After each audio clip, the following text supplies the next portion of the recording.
Okay, so good morning to all of you. Okay, listen properly and peacefully. आज का जो topic है हम लोग शुरू करने जा रहे हैं वो है PPE यानी पर्सनल प्रोटेक्टिव इक्विपमेंट। ठीक है, इसको शुरू भी किया हूँ, हो सकता है कि कुछ लोगों का छूट भी गया है तो आज उसका फिर से रिकवर भी हो जाएगा। सबसे पहले हम लोग जानेंगे कि PPE क्या होता है।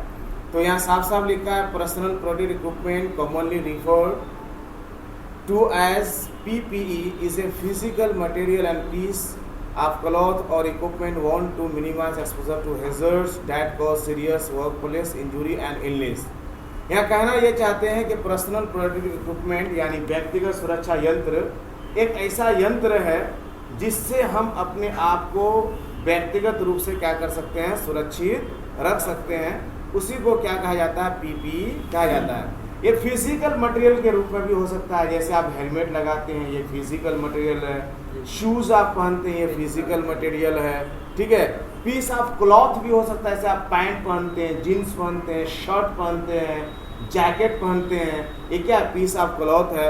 और एनी इक्विपमेंट, जैसे आप चश्मा लगाते हैं तो ये क्या है, आपका इक्विपमेंट है। ठीक है, क्यों लगाते हैं तो वहाँ लिख रहा है कि आप जो किसी हैजर्ड को एक्सपोज करते हैं, किसी हैजर्ड का जो आप सामना करते हैं उसी से क्या करने के लिए, बचाने के लिए, उस हैजर्ड की जो तीव्रता है या उस हैजर्ड का जो आउटकम है जो आपको होने वाला है, ठीक है, उससे अपने आप को रोकने के लिए करते हैं। क्यों? क्योंकि अगर आप उस एक्सपोजर को किसी चीज़ से रोकते नहीं हैं तो आपको क्या होगा, आपको इंजुरी होगी, जख्मी होगा या फिर आप इलनेस यानी बीमार होंगे। ये दोनों को हम समझाते हैं। इंजुरी ऐसे होगी कि मान के चलिए अगर आप कहीं काम कर रहे हैं और हेलमेट नहीं लगा रहे हैं, ठीक है, और फॉल फ्रॉम हाइट यानी ऊंचाई से कोई मटेरियल गिर रहा है तो क्या होगा, आपके सर पे चोट लगेगी और जब सर पे चोट लगेगी तो सर आपका इंजर्ड हो जाएगा। ठीक है, कहीं बहुत ज़्यादा टॉक्सिक मटेरियल है, बहुत ही खतरनाक जो है ना गैसेस हैं, और आप वहाँ बगैर रेस्पिरेटरी प्रोटेक्शन के, बगैर है ना मास्क के अगर आप काम करते हैं तो वो क्या करेंगे, गैसेस इनहेल करेंगे तो आप बीमार पड़ सकते हैं। ठीक है, तो इस तरह से जो PPE होता है वो PPE क्या करता है, जो हैजर्ड हम लोग एक्सपोज करते हैं और उस एक्सपोज होने के बाद जो उसके कॉजेस होते हैं इंजुरीज के रूप में और इलनेस के रूप में, उससे हमको क्या करता है, हमारा PPE हमको बचाता है। ठीक है, आगे बढ़ते हैं। This injuries and illness may result from contact with the chemical, radiological, physical, electrical, mechanical और अदर वर्क प्लेस हैजर्ड्स। अब कह रहे हैं कि ये जो हैजर्ड्स होते हैं किन किन रूप में हो सकते हैं, किन किन फॉर्म में हो सकते हैं। तो हैजर्ड के अलग अलग फॉर्म्स होते हैं। कुछ हैजर्ड्स हमारे ऐसे होते हैं जो वो केमिकल के रूप में होते हैं। आज अनेकों प्रकार के केमिकल्स हैं, ethane, methane, propane, butane, acetylene, बहुत सारे केमिकल्स हैं। इवन के डीजल, किरासन, पेट्रोल, ये सारे क्या हैं, केमिकल्स हैं। सॉल्वेंट, ये सब क्या है, केमिकल्स हैं। अगर ये हमारे शरीर के अंदर किसी तरह से भी चला जाए या अगर हमारे अंदर किसी तरह से भी अगर ये इंटर कर जाए तो ये हमको क्या करेगा, हमको नुकसान पहुंचाएगा। तो इससे भी हमारा PPE बचाता है। रेडियोलॉजिकल का मतलब रेडिएशन जो होता है, आप जो वेल्डिंग का काम करते हैं या इस तरह का कोई भी काम करते हैं, ठीक है, तो उससे एक रेडिएशन निकलता है। ठीक है, ये रेडियोलॉजिकल।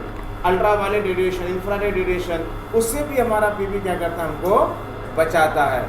फिजिकल का मतलब कहीं स्लिपरी सरफेस है, आप वहाँ गिर सकते हैं, पैर टूट सकता है, फ्रैक्चर हो सकता है या इंजर्ड हो सकता है, उससे भी हमारा जो शूज़ होता है ना, तो वो हमको क्या करता है ना, स्लिप रेजिस्टेंट शू आता है जो ज़्यादा स्लिपरी सरफेस पे आप आराम से चल सकते हैं, आपको कोई दिक्कत नहीं होगी, तो उससे बचाएगा। इलेक्ट्रिकल अगर हम PPE जो इलेक्ट्रिकल से रिलेटेड जो हमारा PPE होता है, अगर उसको लगा करके हम काम करेंगे तो इलेक्ट्रिक शॉक जो लगता है वो हमको नहीं लगेगा। ठीक है, अगला है मैकेनिकल। बहुत सारी मशीनें हम लोग चलाते हैं, जैसे आप देख सकते हैं चॉप शो है, ड्रिल है, पावर हैक शो है, टेबल शो है, प्लानर है, ठीक है, इस तरह से एंगल ग्राइंडर्स हैं, ये सब मशीनें जब हम लोग चलाते हैं तो हमको इंजर्ड होने का, कट होने का क्या है, पूरा चांसेस रहता है। तो प्रॉपर अगर हम पीपीई को यूज़ करके काम करेंगे तो इस तरह से मैकेनिकल हैजर्ड से हम क्या कर सकते हैं, बच सकते हैं। आगे लिखा और अदर वर्कप्लेस हैजर्ड्स, है ना, और इसके अलावा भी न जाने कितने हैजर्ड्स हैं जो आपके कार्यस्थल पे पाए जाते हैं। उन सारे हैजर्ड से आप पीपीई यूज़ करके उसको मिनिमाइज कर सकते हैं, उससे बच सकते हैं। ठीक है, उसके बाद आगे ये कहा जा रहा है कि अगर आप पीपी लगा लेते हैं, because it does not eliminate और रिड्यूस द हैजर्ड, अगर मान के चलिए आप पीपी लगा लेते हैं तो क्या वो हैजर्ड खत्म हो जाएगा, क्या वो रिड्यूस हो जाएगा? नहीं, नॉट, है ना। क्यों? मान के चलिए कहीं किसी, है ना, वॉकवे पे, रास्ते पे वहाँ कोई केमिकल गिरा हुआ है तो क्या स्लिप रेजिस्टेंस अगर आप जूता पहन लेंगे तो क्या वो केमिकल खत्म हो जाएगा? नहीं।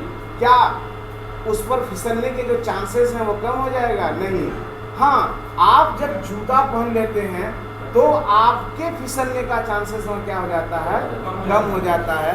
इसलिए कहा जाता है it only places a barrier, है ना, between the workers and the work place hazards, यानी एक तरह का ये बैरियर है, एक ढाल है, एक आड़ है जो वर्कर और वर्क यानी कार्य क्षेत्र और कार्य करने वाले जो वर्कर्स होते हैं उनके बीच एक ढाल का काम और आड़ का काम करता है। ओके, अब हम लोग आगे बढ़ते हैं। आगे हम लोग यहाँ बढ़ेंगे और देखेंगे, देखिए कि जो हमारा पीपी होता है उसमें अलग अलग तरह के हमारे क्या होते हैं, है ना, पीपी होते हैं, जिसमें हम लिखे हैं कि पर्सनल प्रोटेक्टिव इक्विपमेंट में इंक्लूड आइटम्स सच एज, क्या क्या पीपी में जनरली आ सकता है।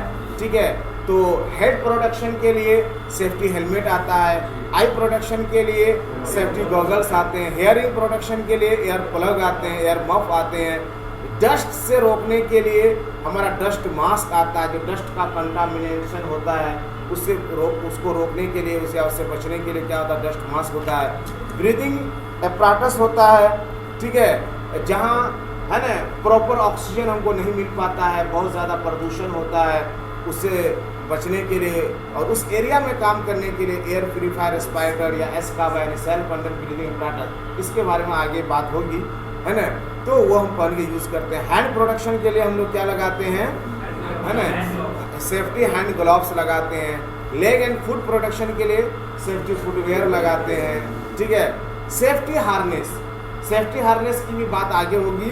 ठीक है, सेफ्टी हार्नेस हम लोग वहाँ लगाते हैं जहाँ से, है ना, गिरने का चांसेस हो, यानी फॉल फ्रॉम हाइट होने के चांसेस हो।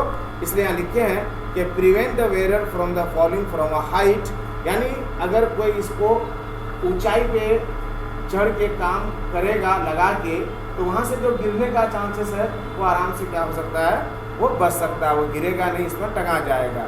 Reflective jacket for adverse weather conditions, एक जैकेट है जो काफ़ी वो रिफ्लेक्ट करता है, चमकता है, यानी जब मौसम ख़राब हो जाता है, जैसे कभी बहुत ज़्यादा बादल छा गया या काफ़ी कुहासा छा गया, फॉग वगैरह हो गया, तो लोगों की विजिबिलिटी क्या होती है, बहुत कम हो जाती है। ऐसे कंडीशन में क्या करते हैं हम लोग, रिफ्लेक्टिव जैकेट लगा करके काम करते हैं। ठीक है, तो रिफ्लेक्टिव जैकेट कहाँ कहाँ लगाना है वो हम बता रहे हैं।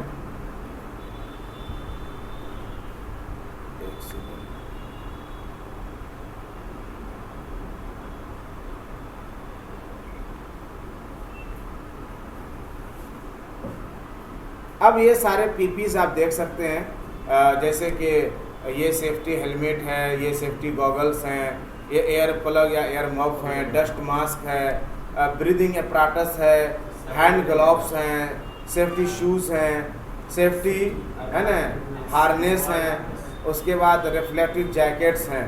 तो ये सारे हमारे क्या हैं, है ना, पीपीज हैं। उसके बाद आगे ये बताया जाता है कि clear instruction should be provided to the employees on, है ना, where they can obtain PP and no charge should be made to the worker for the provision of PP. यहाँ दो बातें स्पष्ट किया गया है कि वर्कर को ये बात बताना है कि आपको किस जगह से पीपी मिलेगी, क्योंकि कंपनी के अंदर कंस्ट्रक्शन साइट में एक स्पेशल क्या होता है ना, एक कंटेनर होता है, या स्टोरेज रूम होता है।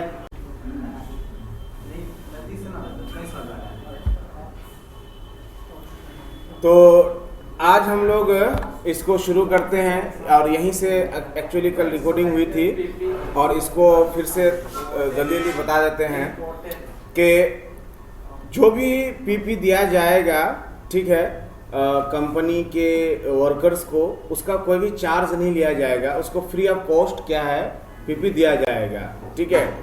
और पीपी जो भी दिया जाएगा, ठीक है, तो पीपी देने के साथ साथ ये देखना है कि अलग अलग पीपी जब हम लोग पहनते हैं, कंपैटिबिलिटी की बात कर रहे हैं हम, अलग अलग तरह के जो हम लोग पीपी पहनते हैं, तो कभी कभी एक पीपी दूसरे पीपी को क्या है एडजस्ट होने नहीं देता है। तो जब एक पीपी जब दूसरे पीपी को एडजस्ट होने नहीं देता है, तो ऐसे में हम लोग को ध्यान ये देना है कि कैसे एडजस्ट हो, उसका ख्याल रखते हुए हम लोग को वो पीपी एडजस्ट कराना है। असेसमेंट में ये होता है कि चाहे एम्प्लॉयर या सेल्फ एम्प्लॉयड का मतलब ये होता है जो खुद से काम करते हैं, चाहे आप किसी कंपनी के थ्रू काम करें या खुद से काम करें, हैज़र्ड तो होगा ही, रिस्क तो होगा ही। ऐसा थोड़ा है कि कंपनी के थ्रू ही काम कीजिएगा तो आपको इंजरी होगी या एक्सीडेंट होगा और बाकी खुद से काम कीजिएगा तो कुछ ऐसा नहीं होगा। ऐसा कुछ है क्या? नहीं है ना।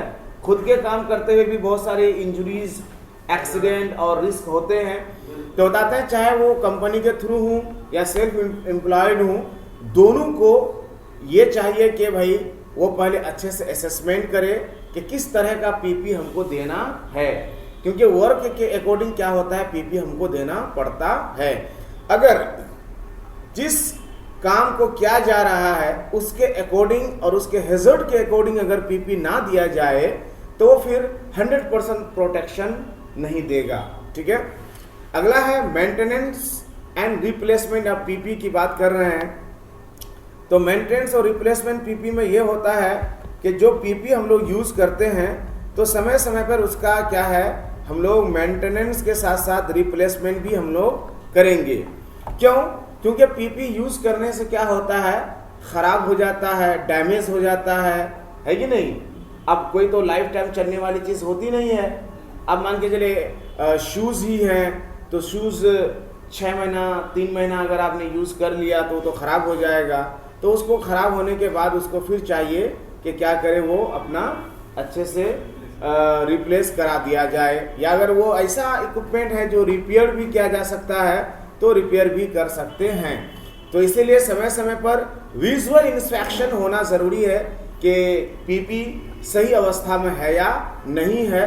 दूसरा यह है कि पीपी का एक शेड्यूल भी बनाया जाता है कि भाई हाँ इस तरह के पीपी 2 महीना तो यूज़ किया जा सकता है, 3 महीना तो यूज़ किया जा सकता है, या मैन्युफैक्चरर का क्या इंस्ट्रक्शन है, जो पीपी को बनाया है वो क्या इंस्ट्रक्शन दिया, उसको मैन्युफैक्चरर है ना इंस्ट्रक्शन कहा जाता है, या रिकमेंडेशन भी कहा जाता है कि वो क्या रिकमेंडेशन क्या है, उसके अकॉर्डिंग भी हम लोग क्या कर सकते हैं अपने पीपी को रिप्लेस कर सकते हैं, और उसके अकॉर्डिंग हम लोग क्या कर सकते हैं उसको पीपी दे सकते हैं। अगला है हमारा पॉइंट पीपी से रिलेटेड के जितने भी एम्प्लॉयज़ हैं, जो भी एम्प्लॉयज़ हमारे कंपनी में या प्रोजेक्ट में काम करते हैं, सबको ये इंश्योर करना है कि उनको सही इंफॉर्मेशन, इंस्ट्रक्शन और ट्रेनिंग दिया गया हो, ठीक है। कि ख़ास तौर पे कि भाई पीपी का क्या पर्पस है, क्यों पीपी पहना जाता है, और किस तरह से दूसरा पॉइंट है कि the risk and which the equipment will help to control, और किस तरह से रिस्क को कंट्रोल करने में पीपी आपका हेल्पफुल होगा, ठीक है। और किस तरह से हम सही पीपी को पहनेंगे तीसरा पॉइंट में, और किस तरह से उसको खोलेंगे, रिमूव करेंगे, किस काम में कितना पीपी पहना जा सकता है। ऐसा नहीं कि पीपी तो बहुत सारे हैं, ऐसा नहीं कि एक भी कोई भी काम हो और सारे पीपी हम यूज़ कर रहे हैं, ऐसा भी तो नहीं है। सपोज डैट हम ग्राउंड लेवल पे काम कर रहे हैं, ग्राउंड लेवल पे यानी ज़मीन पे, तो यहाँ से गिरने के चांसेस नहीं हैं, ठीक है। तो अब हम फुल बॉडी हार्नेस अगर लगा करके भी ग्राउंड लेवल पे काम कर रहे हैं तो ये सही नहीं है, ये करेक्ट नहीं है। क्यों? क्योंकि फुल बॉडी हार्नेस हमको वर्क हाइट पे चढ़ के काम करने के लिए लगाया जाता है। तो इस तरह से ये उनको बताना है। दूसरी बात ये बताना 6 नंबर में कि how to maintain and store the equipment correctly, किस तरह से पीपी का मेंटेनेंस किया जाता है, किस तरह से उसका सही रख रखाव किया जाता है। एज यू नो कि मोबाइल आप जानते हैं कि पटकना नहीं चाहिए, गिराना नहीं चाहिए। अगर ज़मीन पे या पक्का पे अगर मोबाइल आपका गिरेगा तो क्या होगा, तुरंत उसका डिस्प्ले उड़ जाएगा, है कि नहीं, उड़ेगा ना।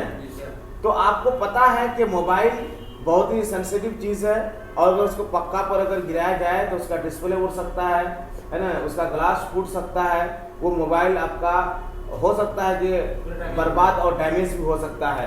लेकिन एक कपड़ा को अगर आप गिरा दीजिए उसी पक्के पर, कुछ होगा नहीं होगा।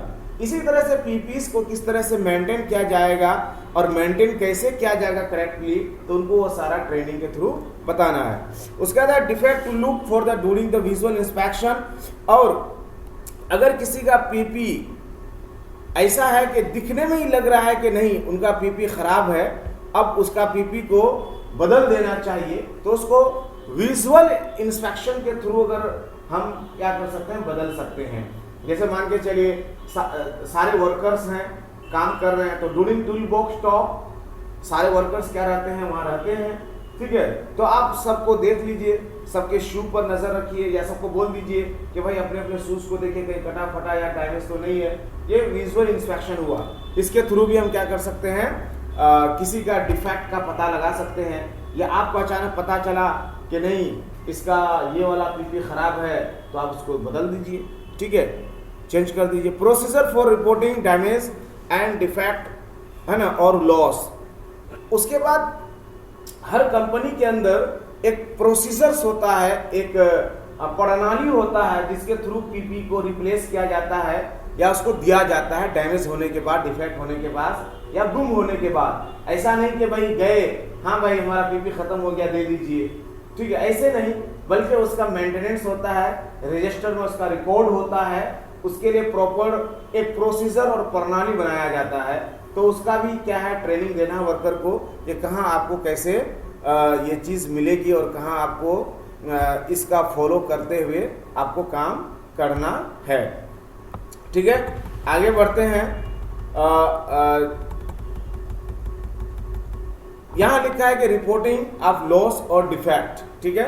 Employees who have been provided with PP must report any loss or obvious defect. बताते हैं कि कोई भी वर्कर को जो पीपी दिया गया है, हो सकता है उसको दिया तो गया बट वो डैमेज निकला या डिफेक्ट निकला, खराब निकला, तो चाहिए कि वो वर्कर जाकर के शिकायत करे, कंप्लेन करे कि सर हमारा जो पीपी है वो खराब है, डैमेज है, या उसको यूज करने के बाद ड्यूरिंग वर्क किसी तरह से फट गया, कट गया या डैमेज हुआ, तो वो जाकर के कंप्लेन करेंगे।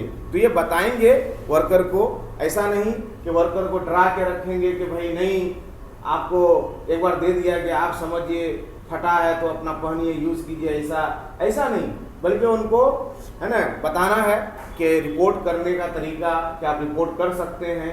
तो वर्कर कॉन्फिडेंस के साथ वो आकर के रिपोर्ट करेगा, आपको बताएगा, और बताने पर फिर आप क्या करें, उस पर एक्शन लें और उसको रिप्लेस करके नया दे दें। दूसरा पॉइंट है कि employer should make arrangement to ensure that an employees can report of loss or defects.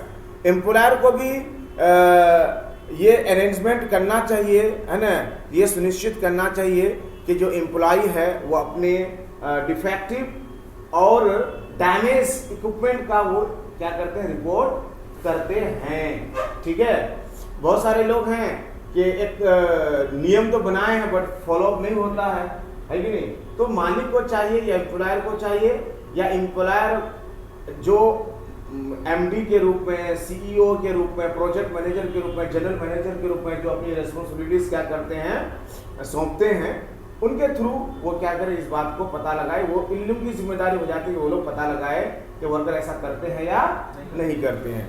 जैसा बोले कि they should also ensure that है ना डिफेक्टिव पीपी इज रिपेयर्ड और रिप्लेस्ड बिफोर द एम्प्लॉय है ना रीस्टार्ट द वर्क। आपको ये भी सुनिश्चित करना है कि वर्कर के पास जो डिफेक्टिव टूल्स या जो भी इक्विपमेंट था वो रिप्लेस किया गया या नहीं रिप्लेस किया गया, और रिप्लेस करने के बाद ही काम स्टार्ट करना है, बिना रिप्लेस किए हुए काम स्टार्ट नहीं करना है। नया इक्विपमेंट और नया टूल्स लेकर के ही काम को स्टार्ट करना है।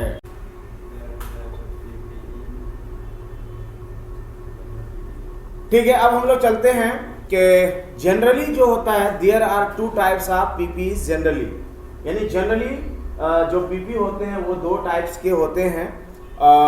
एक होता है नॉन रेस्पिरेटरी पीपीज, एक होता है रेस्पिरेटरी पीपीज। ठीक है, नॉन रेस्पिरेटरी का मतलब ये होता है ऐसा पीपीज जिससे हम अपना रेस्पिरेशन का काम नहीं ले सकते हैं, सांस से रिलेटेड जो हमको सुविधाएं मिलती हैं वो नहीं मिलेंगी।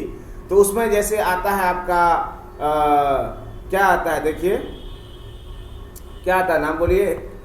हेड प्रोडक्शन आता है, फेस एंड आई प्रोडक्शन आता है, फूड एंड लेग प्रोडक्शन आता है, हैंड एंड आर्म प्रोडक्शन आता है, हियरिंग प्रोडक्शन आता है, बॉडी प्रोडक्शन आता है, सेफ्टी बेल्ट एंड हार्नेस आता है। ठीक है, और रेस्पिरेटरी प्रोटेक्टिव इक्विपमेंट में एयर प्यूरिफायर रेस्पिरेटर आता है, सप्लाइड एयर रेस्पिरेटर आता है, सेल्फ कंडक्ट ब्रीदिंग एपरेटस आता है। तो हम लोग अब शुरू करने जा रहे हैं नॉन रेस्पिरेटरी कैटेगरी की जो पीपीज है उनको विस्तार से। ठीक है, और उसको हम लोग बाद में पढ़ेंगे। तो सबसे पहले हम लोग शुरू करते हैं किसको, हेलमेट को। ठीक है, हेलमेट हमारा हेड एंड नेक प्रोटेक्शन करता है, यानी अगर हम हेलमेट पहने रहेंगे तो कोई भी चीज़ सर पे नहीं गिरेगी। ठीक है, और गिरेगी तो वो हेलमेट क्या करेगा, वो रोक लेगा, है ना, और इस तरह से हम बच सकते हैं। तो चलिए शुरू करते हैं हम लोग हेलमेट के बारे में कि the general purpose industrial safety helmet that must and conform to EN।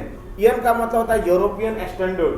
तो यूरोपियन स्टैंडर्ड का जो 397 हेलमेट का जो कोड होता है ना, ऐसा हेलमेट हमको पहनना होता है। ठीक है, यूरोपियन स्टैंडर्ड। EN का मतलब क्या होता है, यूरोपियन स्टैंडर्ड। जैसे IS होता है ना, इंडियन स्टैंडर्ड, तो हेलमेट का EN कितना है, 397। ठीक है, this helmets offers good levels of protection against the impact hazards.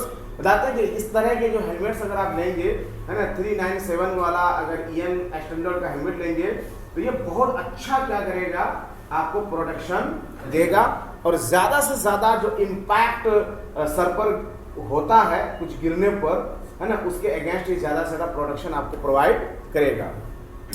They should have adjustable harness and most have an changeable, है ना, प्रोकॉशंस, है ना, for added comfort and hygiene. बताते हैं कि उसमें एडजस्ट करने का एक हार्नेस होता है जिससे आप क्या कर सकते हैं, हेलमेट को एडजस्ट कर सकते हैं। और हेलमेट का जैसे कि फोटो है देख सकते हैं, अलग अलग पार्ट होते हैं।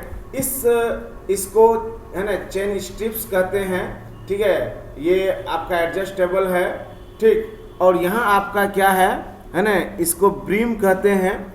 उसके बाद ये ऊपर जो है आपका टॉप में जो है ना वेंटिलेटेड है, थोड़ा सा हवा वगैरह जाने के लिए, और ये जो रिब जैसा निकला हुआ इसको रिब कहते हैं।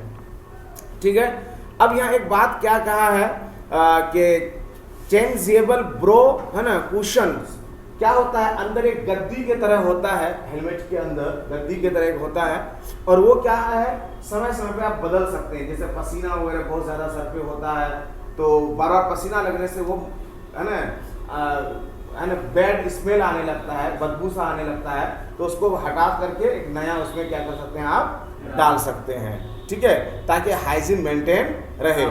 अदर टाइप्स ऑफ हेड, है ना, एंड नेक प्रोडक्शन इंक्लूड, और भी आपके अलग अलग आते हैं, जैसे बम कैप एक आता है। बम कैप होता है ना, जो एक कॉशन होता है उसमें डाला हुआ बम कैप, उसको भी आप लगा सकते हैं, है ना। स्कल कैप जो नॉर्मल आप हैट पहनते हैं ना, उसी तरह होता है, लेकिन उसके अंदर एक है ना हार्ड ये रबर और प्लास्टिक डाला हुआ, तो वो कैप देख रहे हैं ना, वैसा ही होता है बट उसमें लगा होता है। उसके बाद है वेल्डर्स, है ना, स्कार्फ्स, ये जो देख रहे हैं आप, ये वेल्डर्स स्कार्फ है। वेल्डर इसको पहन करके तब काम करते हैं ताकि किसी तरह का स्पार्क या किसी तरह का इग्निशन सोर्सेस उसके अंदर ना जाए। ठीक है, जैसे हम लोग नॉर्मली ये शॉर्ट टी शर्ट पहने हैं तो कुछ भी अगर पीछे से जाना चाहे तो आराम से हमारे शरीर के अंदर चला जाएगा, लेकिन वेल्डर्स स्कार्फ अगर पहन लेंगे तो अंदर कुछ जाने नहीं देगा। अब आगे हम लोग बढ़ेंगे, देखेंगे कि हेलमेट जो है किस तरह के हैजर्ड से हमको रोकता है। Typical hazards to head and neck include, क्या क्या होता है, फॉलिंग ऑब्जेक्ट, है ना, क्या होता है फॉलिंग ऑब्जेक्ट, यानी ऊपर से कोई चीज़ जो गिरती है उसको हम लोग क्या बोलते हैं, फॉलिंग ऑब्जेक्ट बोलते हैं। इससे हमारा हेलमेट क्या करता है, हमको बचाता है। यानी ऊपर से कोई चीज़ अगर नीचे गिरेगी और सर पे हमारा हेलमेट रहेगा तो वो क्या होगा, हमको बचा लेगा। कौन, हेलमेट इससे बचाएगा, किससे, फॉलिंग ऑब्जेक्ट से। हेड स्ट्राइकिंग फिक्स्ड आइटम, जैसे हम चल रहे हैं, कहीं दीवार है, कहीं पोल है या किसी तरह का कोई ऑब्जेक्ट है, वहां हम टकरा जाते हैं तो देखते हैं कितना तेज चोट लगता है ना। कभी कभी चोट नहीं बल्कि सर फट भी जाता है कि नहीं। उससे भी हमारा हेलमेट हमको क्या करेगा, प्रोटेक्ट करेगा। तीसरा है केमिकल स्प्लैशेस एंड ड्रिप्स। हम हेलमेट पहन करके कहीं काम कर रहे हैं और कहीं से केमिकल्स का छींटे अगर गिरना चाहे हमारे सर पे तो वो नहीं गिरेगा, उससे भी हमारा हेलमेट क्या करेगा, हमको बचा लेगा। बहुत बार होता है कि हम नीचे रहते हैं, ऊपर कोई वर्क चलता है और वहां से केमिकल गिरता है या इस तरह के कुछ छींटे गिरते हैं तो हमारा सर उससे क्या होगा, बच जाएगा, प्रोटेक्ट करेगा, है ना। हेयर इंटेगलमेंट का मतलब होता है कि कुछ मशीनें होती हैं और जहां आप झुक करके काम करते हैं और आपका बाल बड़ा बड़ा है तो वो बाल आपका मशीन में क्या हो सकता है, फंस सकता है। तो हेलमेट रहेगा तो उससे भी आपको क्या करेगा, बचाएगा, आपको प्रोटेक्ट करेगा। तो इस तरह के हैजर्ड से हमारा हेलमेट क्या करेगा, बचाएगा। ठीक है, आगे हम लोग देखेंगे कि हेलमेट को कैटेगराइज किया गया है, ठीक है, उनके वर्क के अकॉर्डिंग। ठीक है, तो पहला है हमारा क्लास जी हेलमेट यानी जनरल, क्लास जी हेलमेट यानी general helmets. This is equivalent to the old class ए।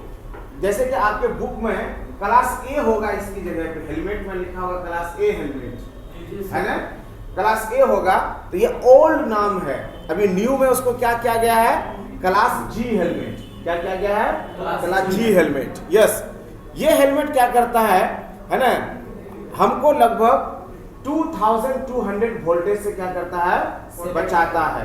किससे बचाता है, 200, हाँ 2200 यानी 2200 वोल्टेज से हमको क्या करता है, बचाता है। उसी क्लास ए को जी क्लास नाम दिया गया न्यू में। क्लास ई इलेक्ट्रिकल हेलमेट्स, ये जो हेलमेट्स होता है ये ओल्ड क्लास बी का क्या है, रिप्लेसमेंट है। जहां आपके बुक में बी लिखा होगा वो अब क्या हो गया है, क्लास ई हो गया, यानी इलेक्ट्रिकल हेलमेट्स। ये हेलमेट 20,000 यानी 20,000 वोल्टेज से क्या करता है, आपको हाँ बचाता है। ठीक है, उसके बाद अगला हम जाएंगे क्लास सी, है ना, conducting helmet. This class provides no electrical insulation. The alpha designation did not change from the old standard.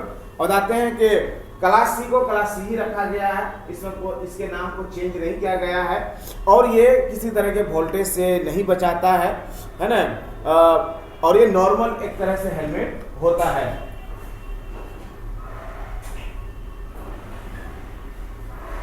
ठीक है, उसके बाद होगा बम कैप्स। ठीक है, बम कैप्स होगा। बम कैप्स में ये होता है हमारा कि जैसे कहीं हम गिर जाते हैं या चोट लगती है, ठीक है, तो वो बम होता है ना, उससे हमको बचाता है। तो ये bump caps are made from the light weight plastic and design to protect the your from bumping your head and protruding objects. तो नॉर्मली हम लोग जो घूमते हैं, चलते हैं, पहनते हैं, नॉर्मली जो कंपनी में आपको प्रोवाइड किया जाता है वो कौन दिया जाता है, बम कैप्स दिया जाता है या क्लास सी नॉर्मली दिया जाता है। तो इस तरह से अलग अलग हमारे क्या होते हैं, हेलमेट्स होते हैं जो अलग अलग कामों के हिसाब से हमको दिया जाता है। तो हेलमेट भी हमको वर्क के अकॉर्डिंग हमको क्या करना चाहिए, यूज करना चाहिए। ठीक है, इसके बाद हम लोग आगे बढ़ेंगे, आई प्रोडक्शन का क्लास देंगे और ये क्लास कल से देंगे। ठीक है, आज इसको यहीं स्टॉप करें। तो चलिए फिर आज शुरू करते हैं हम लोग आई प्रोडक्शन। ठीक है, तो आई प्रोडक्शन में क्या होता है कि जो हमारे सेफ्टी गॉगल्स आते हैं वो आई प्रोडक्शन में आते हैं। तो eye protection can be classified into 4 types. Generally हम लोग अगर चश्मे की बात करें जो आँखों की सुरक्षा के लिए आता है तो उसको 4 प्रकार में 5 प्रकार में बांटा गया है, जैसे सेफ्टी ग्लासेस है ना, आई शील्ड, सेफ्टी गॉगल्स और फेस शील्ड या वाइजर्स एंड वेल्डिंग गॉगल्स। ठीक है, हाँ ये सब सेफ्टी ग्लासेस हैं। अगर हम बात करें जनरली, ये आप जो फिगर देख रहे हैं यहाँ, जो देख रहे हैं आप, ये आपका सेफ्टी ग्लासेस है। ठीक है, और ये जो आप देख रहे हैं यहाँ, ठीक है, ये आपका क्या है, फेस शील्ड है या वाइजर है। ठीक है, और ये जो आप देख रहे हैं तो ये क्या है, वेल्डिंग ग्लासेस है। ठीक है, अब बचा कौन, एक आई शील्ड बचा और एक सेफ्टी गॉगल्स। तो safety glasses, safety goggle almost दोनों सेम ही चीज़ है। और आई शील्ड का मतलब होता है जो वो आँखों भर तक ही रहता है, यानी वो भी एक चश्मा ही है। ठीक है, एक तरह से अगर आप जनरली देखें तो एक सेफ्टी गॉगल्स आता है, फेस शील्ड आता है और वेल्डिंग गॉगल्स आता है। इस तरह से 3 ही जनरली माना जाता है, ऐसे इसको बताया जाता है कि हाँ ये सब होते हैं। The selection of the I production depends primarily on the hazard. ये कहना चाहते हैं कि आँख की सुरक्षा, यानी चश्मा जो हम लोग लगाते हैं, है ना, तो ये डिपेंड करता है कि हैजर्ड कैसा है। ठीक है, सॉलिड के रूप में हैजर्ड्स हैं या हैजर्ड के रूप में हैजर्ड्स हैं या लिक्विड के रूप में हैजर्ड्स हैं। वो हैजर्ड्स कैसा है, वो फैन बंद कर दो ना, बहुत आवाज़ कर रहा है। ठीक है, तो हैजर्ड पर डिपेंड करता है। अगर मान के चलिए हम लोग गैस से रिलेटेड कोई काम कर रहे हैं, ठीक है, तो गैस से रिलेटेड क्या चाहिए, हमको चश्मा चाहिए जो गैस से प्रोडक्शन करे, है कि नहीं। अगर हम लिक्विड से रिलेटेड काम कर रहे हैं, जॉब कर रहे हैं, तो लिक्विड से या केमिकल से बचने के लिए हमको गॉगल्स चाहिए जो बिल्कुल सील होता है ना, रबर पैक होता है जो आंखों में पूरा बैठ जाता है साइड में, है ना। तो वही बात कहा जा रहा है कि ये देखना होगा हमको कि हम किस तरह का काम कर रहे हैं, उस काम के ऊपर डिपेंड करता है हमारा गॉगल्स। ठीक है, यानी safety glasses, I protection. However comfort and है ना ड्यूरेबिलिटी शुड आल्सो बी है ना कंसीडर। और चश्मा का कंफर्ट होना यानी आरामदायक होना भी ज़रूरी होता है। यानी अगर आप चश्मा पहने हैं और आपको मान के चले कहीं गर रहा है, चुभ रहा है या दर्द हो रहा है, तो आप क्या होंगे, आप बेचैन होंगे, है कि नहीं। आप कंफर्टेबली वो जॉब नहीं कर सकते, काम नहीं कर सकते हैं, तो फिर दिक्कत होगी। तो उससे बचने के लिए भी हम लोग क्या करेंगे, इस बात का ध्यान रखेंगे। अब आगे हम लोग ये देखेंगे कि typical hazard to eye include, किस तरह के हैजर्ड से हमको आई प्रोडक्शन यानी गॉगल्स यानी चश्मा बचाता है। तो पहला प्रोजेक्टाइल्स, यानी कोई चीज़ अगर आपको चुभना चाहे आँखों में तो वो चुभने नहीं देता है। ठीक है, वो चुभने से क्या करता है, बचाता है। अब आपके आँखों में चश्मा रहेगा और कोई चीज़ आके हलना चाहेगा तो हलेगा, चुभेगा नहीं। दूसरा है foreign bodies, for example rust and dust. Suppose that आप कहीं ऐसा काम कर रहे हैं कि वहाँ जंग है, मोर्चा है, ठीक है, या इस तरह का कोई धूल गर्दा है, तो ऐसे को फॉरेन बॉडीज कहा जाता है या फॉरेन पार्टिकल कहा जाता है, बाहरी तत्व। इसी से बाहर हम लोग जाते हैं ना विदेश वगैरह तो बोलते हैं ना फॉरेन जा रहे हैं, समझ आया, तो इसी से होता है। तो फॉरेन पार्टिकल्स, फॉरेन बॉडीज का मतलब कोई बाहरी चीज़ जो आंखों में आए कि गिर जाए, that is called foreign bodies, है ना। उससे आपके आंखों को क्या करता है, बचाता है। तीसरा है केमिकल, केमिकल से बचाता है, माने कोई भी केमिकल, चाहे डीजल हो, किरासन हो, पेट्रोल हो या पेंट हो या सॉल्वेंट हो, किसी तरह का कोई केमिकल्स अगर है तो उससे भी आपके आंखों को क्या करता है, सुरक्षित रखता है और बचाता है। ठीक है। मोल्टेन मेटल स्प्लेसेस का मतलब होता है जैसे गैस वेल्डिंग, गैस कटिंग जब हम लोग करते हैं तो वहाँ क्या होता है, लोहा पिघल जाता है। ठीक है, तो लोहा मेल्ट हो जाता है। मेल्ट मतलब पिघलना, जैसे मोमबत्ती जलने पर क्या होता है, पिघल जाता है ना। तो आप देखते हैं कभी कभी हाथों में मोमबत्ती रखते हैं तो वो पिघला हुआ मोमबत्ती का अंश आपके हाथों में गिरता है कि नहीं। ऐसे लोहे का जो अंश होगा ना, वो गिर सकता है आंखों में पिघला हुआ, वो तो पानी जैसा हो जाता है, कहीं भी छटक सकता है, स्प्लैश कर सकता है। अब बताइए कि अगर वो आंखों में गिर जाए, आंखें बचेंगी? नहीं बचेगी, भयानक तौर पर आंखें बर्बाद हो जाएगी। आपको पता है गैस वेल्डिंग से जब लोहा को काटा जाता है 3500 डिग्री हीट होता है वहाँ। बताइए उस हीट का अंश अगर गिरेगा आंखों में तो आंख हमारे शरीर में गिर जाए तो बचा पाएगा? नेवर। ओके, उसके बाद है गैसेस एंड वेपर्स। बहुत सारे गैसेस होते हैं, मान के चलिए कुछ देर के लिए आपको समझा आंसू गैस है ना, पुलिस वाले छोड़ते हैं ना आंसू गैस। तो इस तरह के बहुत सारे गैसेस हैं जो हमारे आंखों के लिए क्या है, काफ़ी हानिकारक हैं, नुकसानदायक हैं। धुआं, मान के चलिए धुआं, नॉर्मल आग जलती है, धुआं निकलता है ना। आप अपने आंखों को खोल के वहाँ रहिए तो 2 मिनट रह पाएंगे? नहीं रह पाएंगे। तो ये चश्मा उससे भी आपको बचाता है। ठीक है, रेडिएशन का मतलब है कि रेडिएशन पर अलग से हम एक वीडियो बना के डालेंगे जो कंप्लीट रेडिएशन पर होगा। बस यहाँ आपको हम हल्का ये बता दें, ultraviolet radiation, infrared radiation mostly निकलता है आपका वेल्डिंग का काम होता है, तब वेल्डिंग कटिंग का काम होता है ना, वहाँ निकलता है। एक्सरे वगैरह होते हैं ना, एक्सरे जो करते हैं पैर हाथ का एक्सरे, अल्ट्रासाउंड करते हैं उसमें है ना, एमआरआई करते हैं, सीटी स्कैन करते हैं, उसमें भी रेडिएशन निकलता है। तो रेडिएशन से भी क्या करता है, आंखों को बचाता है चश्मा। ठीक है, तो इतनी चीज़ों से चश्मा हमको क्या करता है, गॉगल क्या करता है, हमको प्रोटेक्शन करता है या देता है। अब अगला है कि goggles are available to guard against impact, chemical splash, dust. ये मतलब फिर शॉर्ट में बता दिया गया कि इन चीज़ों से भी हमारे गॉगल्स क्या करते हैं, हमको सुरक्षा देते हैं। ठीक है, तो एक तरह से हमारा है ना गॉगल्स पर क्या हुआ, ये पूरा हो गया। तो फिर स्टार्ट करते हैं हम लोग फुट एंड लेग प्रोटेक्शन, है ना, सेफ्टी शूज। अब हम लोग का अगला पीपी क्या है, शूज, सेफ्टी शूज। आप सब जानते हैं कि पैर हमारे लिए बहुत इम्पोर्टेंट है, अगर पैर ना हो तो चलेंगे कैसे।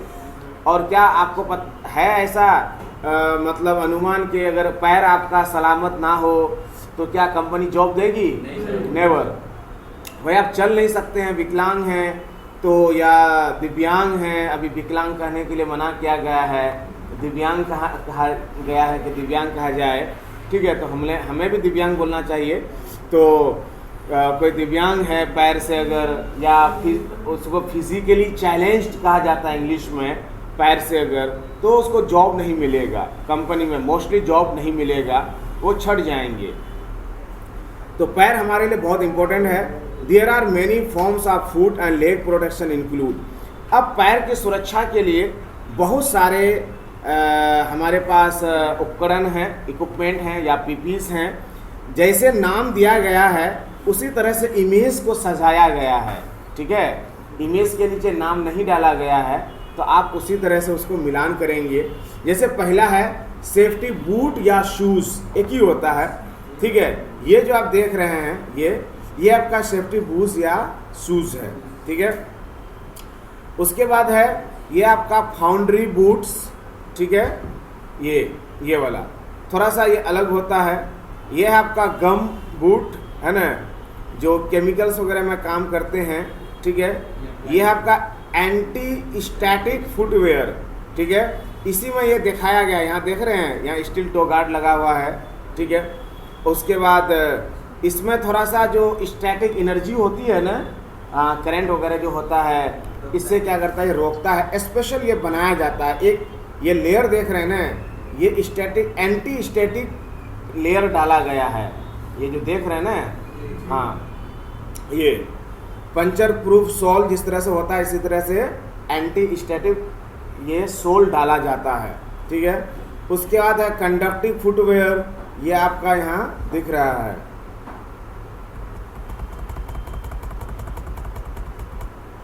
ठीक है, उसके बाद है ये है आपका है ना गैटर्स है। ये गैटर्स क्या होते हैं वो आपको हम दिखा रहे हैं। गैटर्स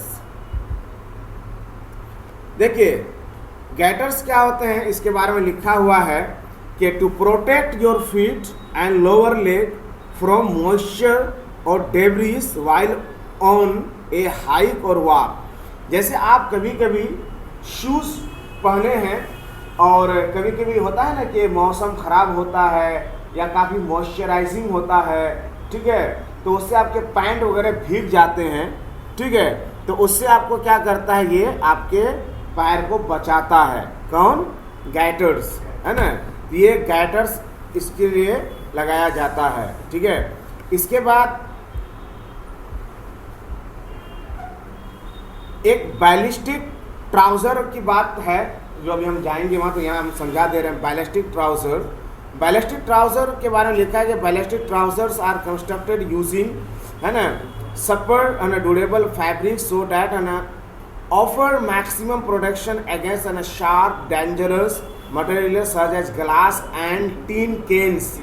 जैसे हम लोग कभी कभी शीशा वगैरह के पास काम करते हैं या ग्लास वगैरह को जहाँ काटा वगैरह जाता है, ठीक है, या टीन कैन वगैरह होते हैं, तो वो कभी कभी जब गिरता है तो हमारा जो पैंट होता है ना उसमें चुभ सकता है, आसानी से चुभ सकता है, ठीक है। तो ये आपका बैलिस्टिक ट्राउज़र जो होता है ना उससे रोकता है। क्लियर? चलिए, तो ये दो चीज़ आपको वहाँ हम आपको विस्तार से समझा दिए, बता दिए। क्लियर हो गया ना डाउट्स? ठीक। ये जूता है, ये जूता अलग से यहाँ डाला ये गया है कि स्टील टो गार्ड दिखाने के लिए। ये देखिए साफ साफ यहाँ स्टील टो गार्ड दिखाया गया है, यहाँ कोने पे यहाँ दिख रहा है ना। हाँ, चलिए तो आगे अब हम लोग बढ़ते हैं।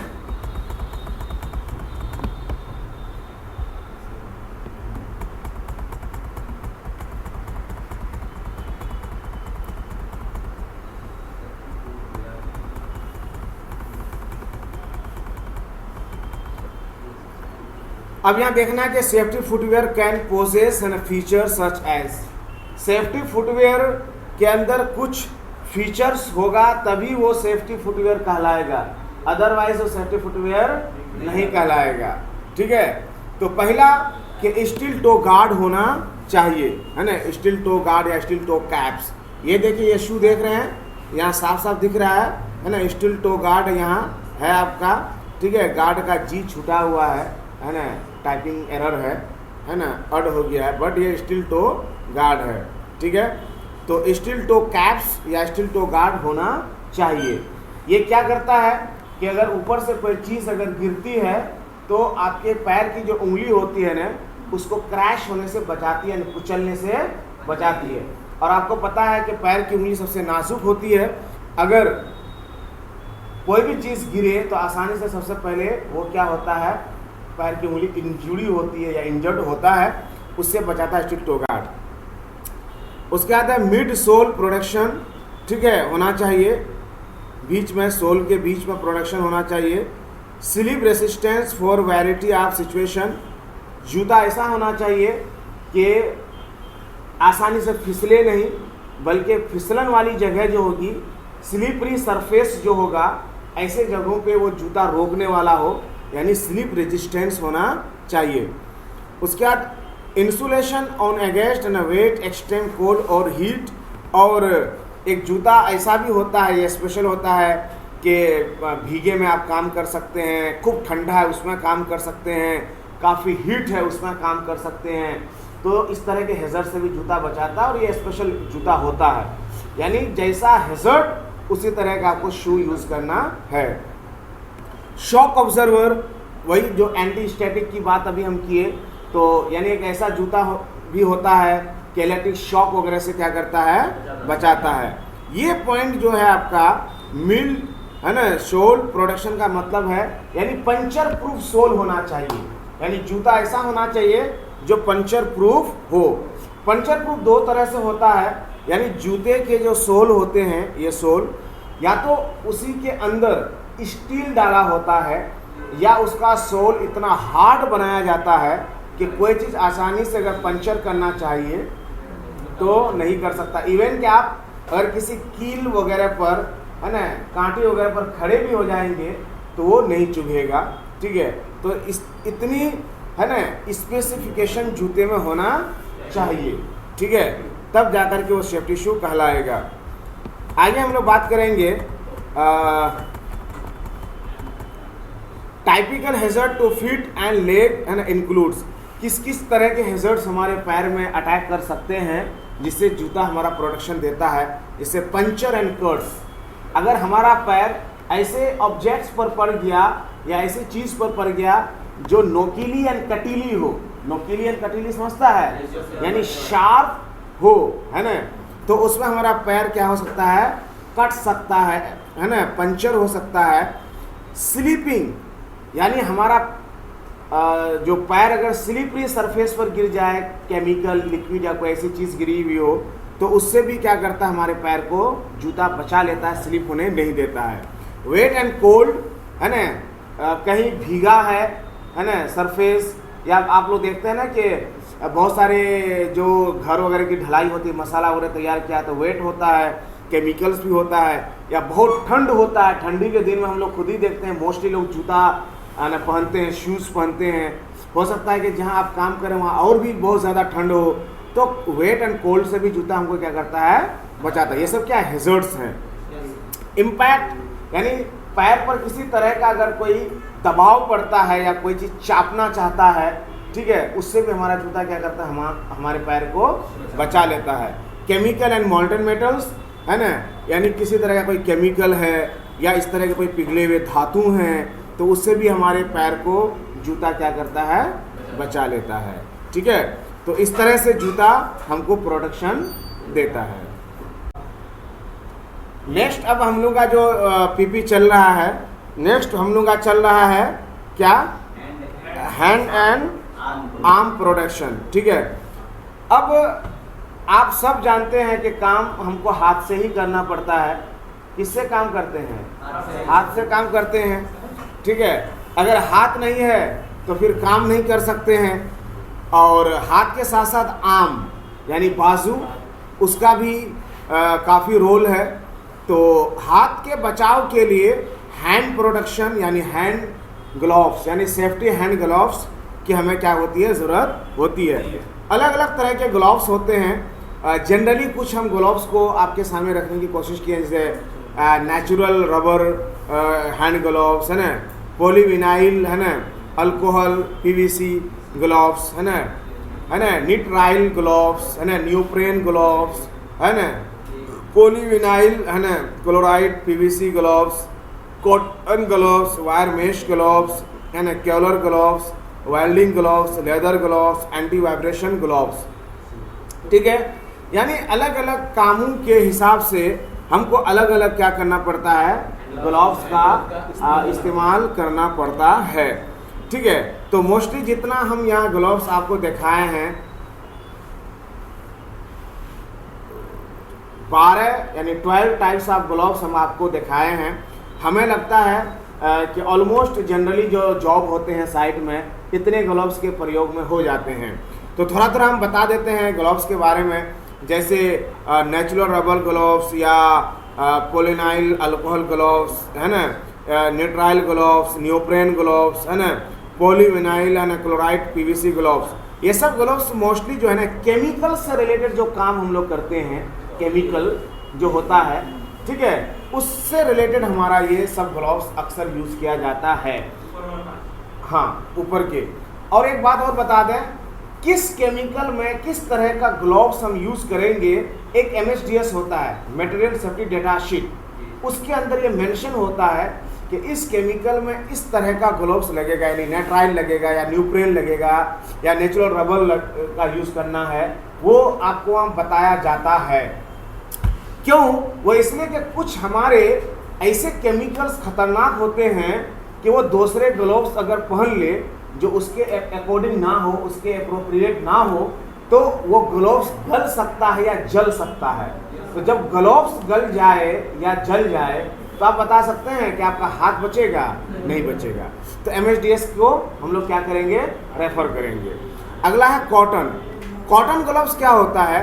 कॉटन ग्लव्स होता है कि हम लोग जो मोस्टली रफ काम करते हैं, जैसे ईंटा उठाना है ना, बोरी उठाना है, है ना, या इस तरह का और कोई रफ काम जो करते हैं, है ना, जनरल, है ना, जो काम करते हैं, तो कॉटन ग्लव्स का यूज़ कर सकते हैं। ठीक है। हाँ, उसके बाद wire mesh gloves. Wire mesh gloves का मतलब है कि जैसे मान के चलिए chop saw machine, drill machine, है ना, power hacksaw machine, table saw machine, या इस तरह का कोई भी शार्प ऑब्जेक्ट यानी नोकीला धारदार कोई चीज़ अगर आप उठा रहे हैं, पकड़ रहे हैं, तो वहाँ हम लोग वायर मेश ग्लव्स का यूज़ करेंगे। तो ये वायर मेश ग्लव्स क्या करता है, आपके हाथ में कोई चीज़ कटना चाहे या चुभना चाहे तो वो नहीं होगा। इवन कि कोई चाकू को हाथ से पकड़ लेते हैं तो नहीं कटेगा। ठीक है। तो उसके अंदर क्या होता है, वायर होता है ना, कार्बन स्टील वायर होता है, जो बाइक के जो क्लच गियर बनता है वो तार से वो आपका रहता है। लेकिन वायर मेश ग्लव्स को कभी भी इलेक्ट्रिकल वर्क में यूज़ नहीं करेंगे, इस बात का ध्यान रहे। ठीक है। हाँ, और इलेक्ट्रिक के लिए क्या, कौन सा ग्लव्स यूज़ करते हैं, dielectric gloves. Dielectric gloves का प्रयोग करते हैं। ठीक है। उसके बाद है आपके केवलर ग्लव्स, तो ये भी एक तरह से वो रफ काम में यूज़ किया जाता है। वेल्डिंग ग्लव्स, जो वेल्डिंग के जो वर्क होते हैं उसमें यूज़ किया जाता है। लेदर ग्लव्स भी वेल्डिंग में यूज़ किया जाता है। एंटी वाइब्रेशन ग्लव्स एक तरह का ग्लव्स होता है जिसमें वाइब्रेटर मशीन वगैरह चलाते हैं ना हम लोग। आप लोग देखें ना, जैसे बहुत बार रोड वगैरह को तोड़ा फोड़ा जाता है, काटा जाता है, देखे हैं वाइब्रेटर मशीन से, या ड्रिल मशीन वगैरह जो चलाना पड़ता है तो काफ़ी वाइब्रेशन होता है। हैंड आर्म वाइब्रेशन सिंड्रोम एक बीमारी होती है, तो वो ना हो। वो हैंड आर्म सिंड्रोम क्या होता है, हाथ वगैरह जो है ना आपका हिलेगा, कपाएगा, वाइब्रेट करेगा अपने आप, वो बीमारी हो जाए तो मशीन जो चलाते हैं उस मशीन को चलाने के लिए एंटी वाइब्रेशन ग्लव्स लगा के चलाना चाहिए, ताकि ज़्यादा वाइब्रेशन का इम्पैक्ट जो होता है वो आपके हाथ पे नहीं होगा। चलिए हम लोग फिर आगे बढ़ते हैं। Protection of the hands and arms can be achieved by using, कैसे हम लोग हासिल कर सकते हैं, chemical protection gloves of various guards and materials. Chemical protection gloves पहनेंगे तो अलग अलग तरह के जो खतरनाक केमिकल्स है उससे हमको बचाएगा, है ना। कॉन्टैक्ट, है ना, ग्रीपर ग्लव्स होता है ना, गाउंटलेट, है ना, मिटेन, रिस्ट, है ना, कॉप्स एंड आर्मलेट्स, ये सारे ग्लव्स के नाम्स हैं। अलग अलग जो हैजर्ड्स हैं अभी जो हमने एक्सप्लेन किया है, उन सारे ग्लव्स का प्रयोग करके इन सारे हैजर्ड्स से हम क्या कर सकते हैं, अपने आप को बचा सकते हैं। थोड़ा ऊपर चला गया, नीचे करते हैं, देखिए बस इसको पूरा कर देंगे।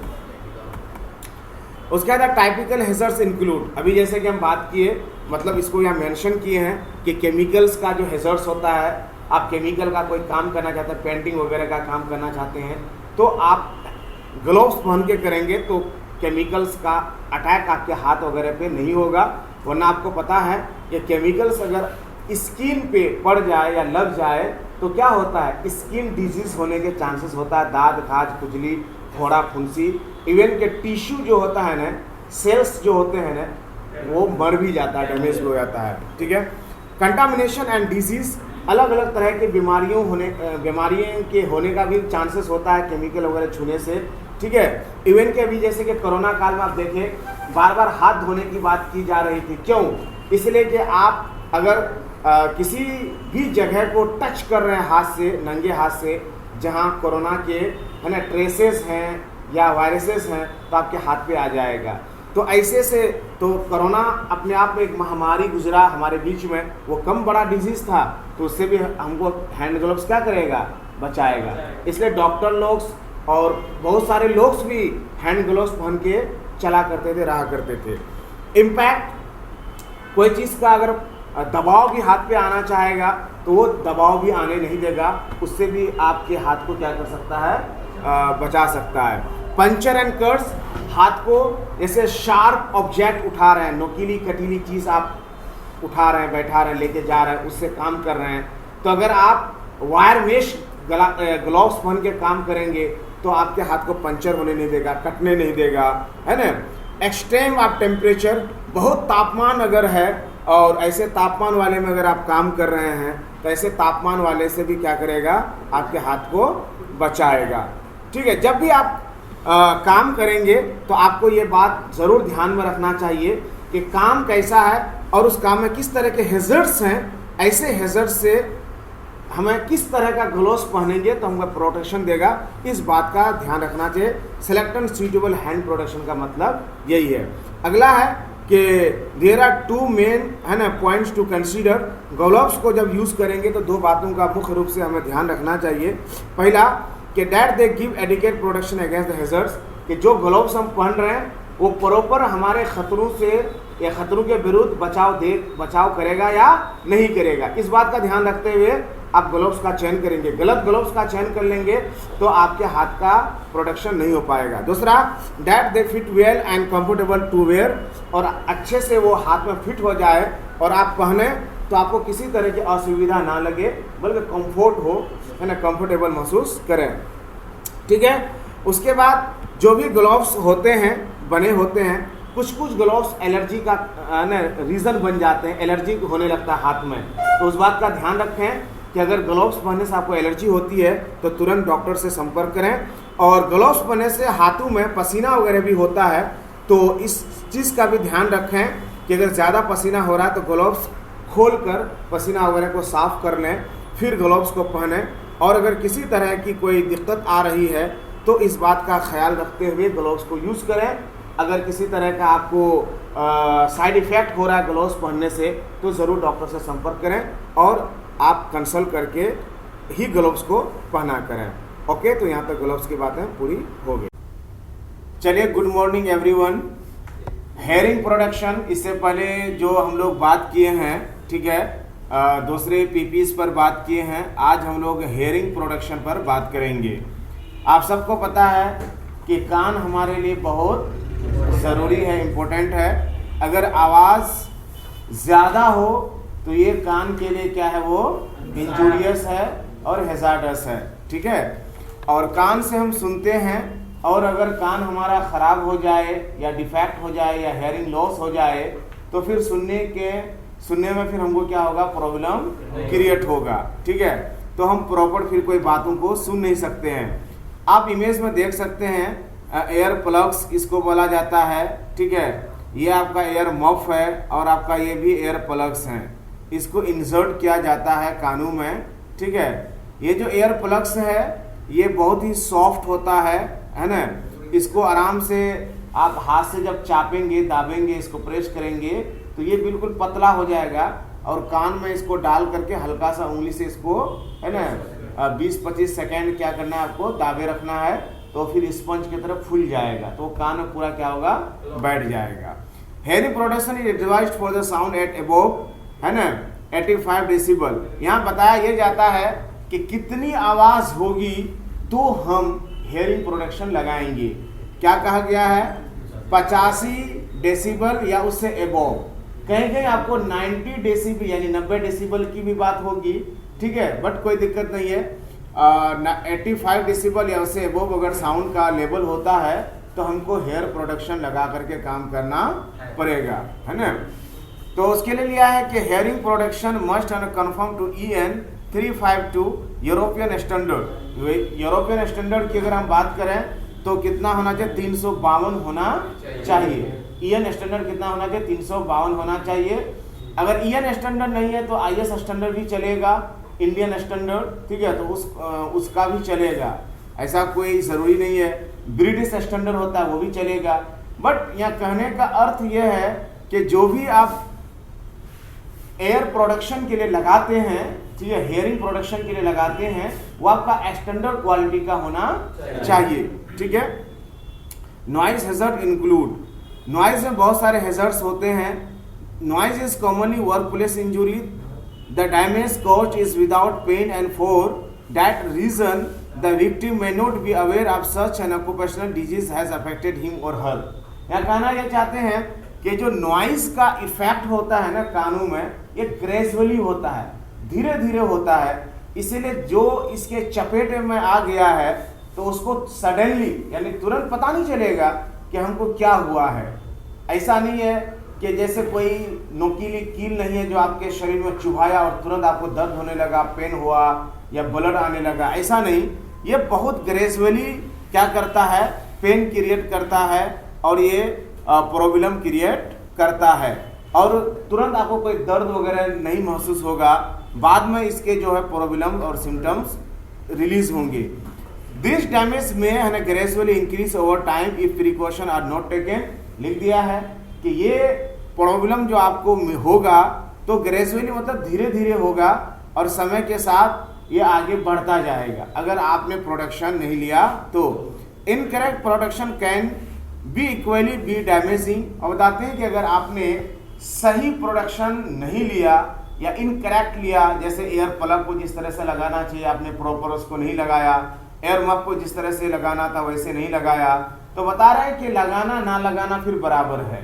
ठीक है, तो इसलिए इस बात का ध्यान रहे कि जब भी हम एयर प्लग्स या एयर मफ्स को यूज़ करें या अपने वर्कर्स को यूज़ करवाएं तो इस बात का ध्यान रखें कि वो प्रॉपर उसको यूज़ कर रहे हैं। ठीक है, उसका है एयर प्रोडक्शन इज रिक्वायर्ड है when workplace sound are irritating. अब यहाँ बता रहे हैं कि हम कब पहनेंगे, ठीक है, या कब हम यूज करेंगे एयर प्लग्स को या एयर मफ्स को। तो बताते हैं कि कार्य क्षेत्र में अगर ध्वनि आपको इरिटेट करता है ना, आपको उलझन जैसा करता है, आपको चिड़चिड़ापन जैसा कर देता है, ठीक है, आप वहां अपने आप को कंफर्ट फीलिंग नहीं करते हैं, तो ये दैट्स मीन्स के वहां क्या है, साउंड का लेवल ज्यादा है। उसके बाद सेकंड है कि must raise the voice to be heard from 2 feet away. 2 feet की दूरी पर 2 आदमी को बोलने के लिए जितनी आवाज बोलनी पड़ती, यानी जितनी आवाज तेज निकालनी पड़ती है उसे ज्यादा निकालना पड़ रहा है। यानी नॉर्मली 2 फीट की दूरी पर कितने तेज आवाज में हम बोलेंगे कि वो सुन सकता है बंदा, अगर उतने में वो नहीं सुन रहा है, इट मीन्स के उस जगह की ध्वनि क्या है, ज्यादा है, यानी वो आपका नॉइज हैजर्ड्स के कैटेगरी में आएगा। एयर रिंगिंग्स आफ्टर लिविंग वॉक, अगर उस जगह से आप हट के दूसरी जगह चले जाते हैं तो आपका कान जो है ना रिंगिंग यानी भनभनाने लगता है, एक सनसनाहट की आवाज आने लगती है। तो इससे भी आप अंदाजा लगा सकते हैं कि वर्क प्लेस का जो ये है नॉइज है वो क्या है, ज्यादा है। ठीक है, sound level reach 85 decibel over an 8 hours an period, या 85 डेसिबल से ज्यादा और आपको 8 घंटे तक अगर लगातार काम करना है तो भी आपको एयर प्रोडक्शन लगा के काम करना है। यानी 85 dB से ज्यादा साउंड है, ठीक है, या उतना है, और आपको वहां 8 घंटा तक काम करना है तो एयर प्रोडक्शन लगा करके काम करना है। ठीक है, short burst of high pitched loud और कंटिन्यूअस साउंड, शॉर्ट पिच जैसे पटाखा वगैरह फोड़ा जाता है ना, या इस तरह से लोग है ना ब्लास्ट बम जो चट्टान वगैरह को तोड़ने के लिए, पत्थर वगैरह को तोड़ने के लिए किया जाता है, या आप देखते हैं हवाई अड्डा में जब टेक ऑफ करते हैं प्लेन, ठीक है, या जब जहाज उड़ान भरती है तो वहाँ एक तेज आवाज आती है। इस तरह के साउंड में भी क्या है, आपको एयर प्रोडक्शन लगा करके काम करना है। ये जो आपको पॉइंट्स है 1 से लेकर 6 तक, इनमें point number 2, point number 3, point number 4, ये है आपको नॉर्मली पता लगाने का कि कैसे हम नॉर्मली पता लगा लेंगे कि यहाँ ध्वनि का स्तर ज्यादा है। ठीक है, आपके पास साउंड मीटर रहे ना रहे कोई जरूरी नहीं है, लेकिन आप ऐसे भी आप क्या कर सकते हैं, पता लगा सकते हैं कि ध्वनि का स्तर क्या है। ठीक है, साउंड नापने का एक मशीन भी आता है, उससे भी आप पता लगा सकते हैं।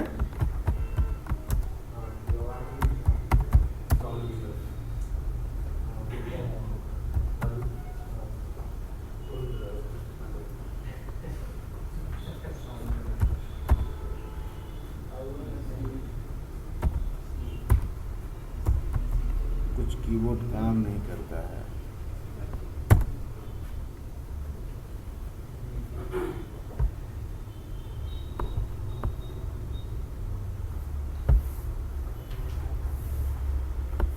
आप ये देख सकते हैं कि ये साउंड मीटर है और इससे आप अपने साउंड के लेवल को क्या कर सकते हैं, है ना, नाप सकते हैं। इसको डेसिबल मीटर कहा जाता है, डिजिटल साउंड है ना मीटर भी कहा जाता है। इससे आप आसानी से क्या कर सकते हैं, साउंड को है ना मेजर कर सकते हैं।